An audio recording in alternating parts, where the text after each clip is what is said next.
ঠিক এই রকম বৃষ্টির দিনে বিরিয়ানি খাওয়ার যে কি মজা, তাও আবার লেগ পিস দিয়ে, আহা হা হা, মানে পুরো স্বর্গ। আমি জানি তোমার ব্যাপারটা ঠিক বুঝতে পারছো না। আচ্ছা দাঁড়াও, ব্লগটা প্রথম থেকে শুরু করি।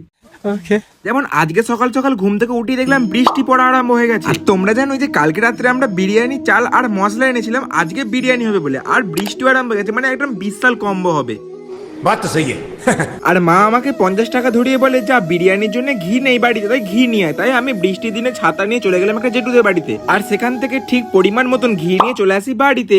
আর বাড়িতে এসে বেশ কিছুক্ষণ টাইম এদিক ওদিক ভাবে কাটিয়ে চলে আসে ঠিক দুপুরবেলা, মানে বিরিয়ানি খাওয়ার সময়। আর তারপর ঠিক দুপুরবেলা দেখি আমাদের বিরিয়ানি রেডি হয়ে গেছে, আর বিরিয়ানির সঙ্গে লেগ পিসের এই কম্বোটা তোমরা তো জানোই একদম। আর বিরিয়ানিটা প্লেটে ভাগ করার পর এত সুন্দর সেন্ট হচ্ছিল, আমি আর অপেক্ষাই করতে পারিনি, তাই আমি আমার ফার্স্ট বাইট তো মেরেই নি। আর এর স্বাদটাও ছিল যথেষ্ট ভালো, মানে হেভি সুন্দর খেতে হয়েছিল। আমি এখন খাই লেগ পিস দিয়ে বিরিয়ানি, কিন্তু তুমি যাতে লাইক এবং সাবস্ক্রাইব করতে যেন ভুলো না।